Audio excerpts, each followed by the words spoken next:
let's go review some books today. Wahoo! Hello. Happy Saturday. I am just recovering from being sick like last weekend, and I have been on the up and up, but I've been still very congested. Not as bad as before. Like before, I could barely even breathe through my nose. Now it's just occasional mucus every now and then. So here we are. So if you see me like rub my nose, it's because it's very irritated because I keep putting tissues on it, and it's a mess. I'm a mess, but we are here, and I'm here today because, as you know, I'm going to be reviewing 2 more books today. Between the last 2 weeks, I have finished reading A Court of Frost and Starlight, as well as A Court of Wings and Ruin. And so I wanted to talk to you about those today. So we're going to start with the one that's next in order, which is A Court of Wings and Ruin. Now, I really love this book. I give it 5 stars, just putting it out there. Also, when I talk about these books, I'm just going to say it's going to be a spoiler review. It's probably not going to be a spoiler, but I am going to be talking about some things that would be considered a spoiler if you haven't read 2 either. So if you're interested in hearing about my others, you can go back to my video where I reviewed both A Court of Thorns and Roses and A Court of Mist and Fury. And so today will just be these 2 books, and the next time it will be Silver Flames. Okay? So, like I said, 5 stars. I honestly was emotionally messed up because of this book. If you watch my reel, the amount of screaming, a lot of the pausing, a lot of the just, I can't even process what I'm feeling right now was through this book. I heard through the fandom that either 2 or 3 is usually everyone's favorite. Now, my opinions, it's weird because I don't know as a reader what I prioritize more. Do I prioritize 2 for its different perspective on a situation that I've read in a previous book, being 1.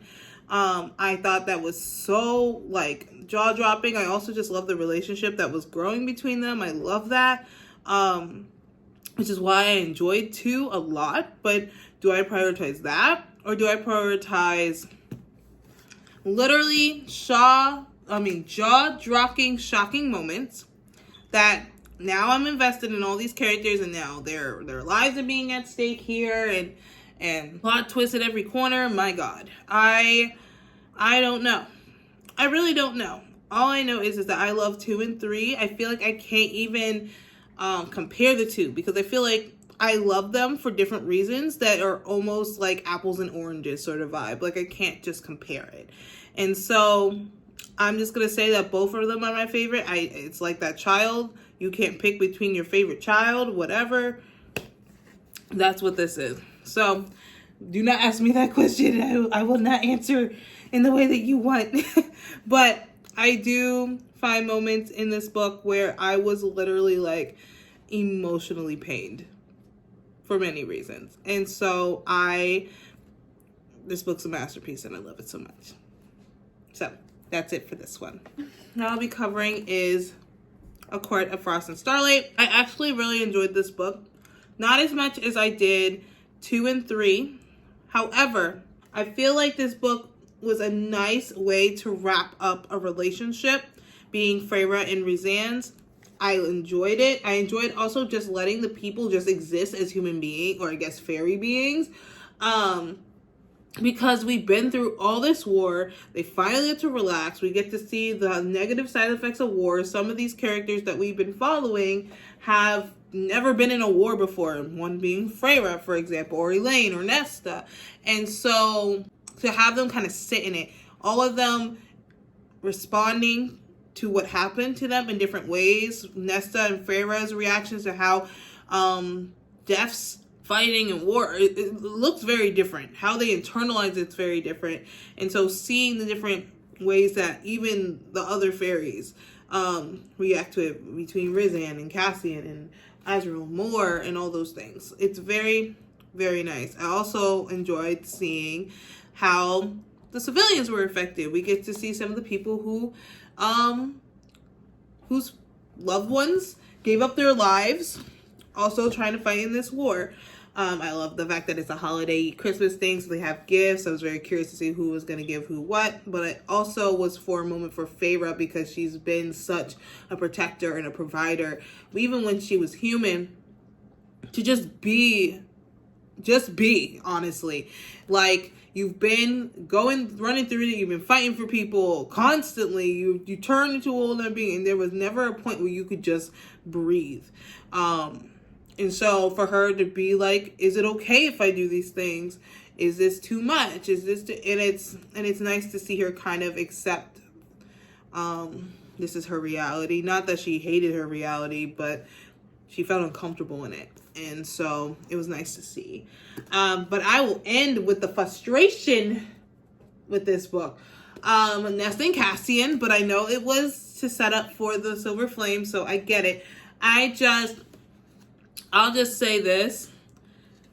I wanted to talk, at the end of this book, I wanted to toss this book out like Cassian did with whatever gift she gave Nesta. The amount of times I wish I knew what was in it. I wanted to know what he gave her. I felt bad. He was pissed, and he spent months finding that thing, and now we don't know. We'll never know. We'll never know. And that will always haunt me in my dreams. I wanted to know what he got her. But I feel it. He had his emo moment. I don't blame him. But that really hurt. That really hurt. But in regards to spice level, I didn't even go over spice levels for both books. So spice levels for A Court in Ring to Ruin, I would say if I gave A Court in Mist and Fury a 3.5, I would give this also a 3 or 3.5. There wasn't much. I mean, they're already, if maybe a little less, maybe. I feel like because they're in a relationship, they're not going to hash out all of the scenes because we know they're together. It is what it is. We assume behind the scenes they're doing it all the time. So I get it, and I did appreciate that. I did appreciate they kind of just, instead of like 3 pages worth, like in the other one, they gave me like 2 paragraphs, and then we got the point, and it was nice. And then the intense moments where it needed to be longer because it was like maybe the climax or someone's died or whatever, and they just needed to be consoled. I get it. It makes sense. In regards to this one, I would say this is a 2 or even a 1.5 personally.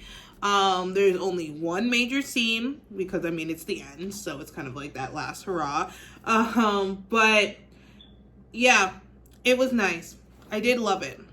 It's just, it wasn't my favorite out of the bunch. So I would say if I gave this a 5 and Mist and Fury a 5, this is like a 3.5. Like I said, it was nice to kind of get a little bit more insight on the characters. I know this is very much a transition book for the Silver Flames because Silver Flames doesn't really cover Feyre and Roseanne like it did in 1, 2, or I guess even just in 2 and 3. So yeah. But that's all I have today. If you are interested in watching my story reels on Silver Flames, please check that out in Instagram. Also, if you're interested in seeing my raw live reaction to different parts of A Court in Mist and Fury, I have them posted on my Instagram as well. Slowly, She can't even remove them? Oh no! Go ahead. Sorry. Pulling my magic out desperate for any change. As much as he could manage. Oh, okay.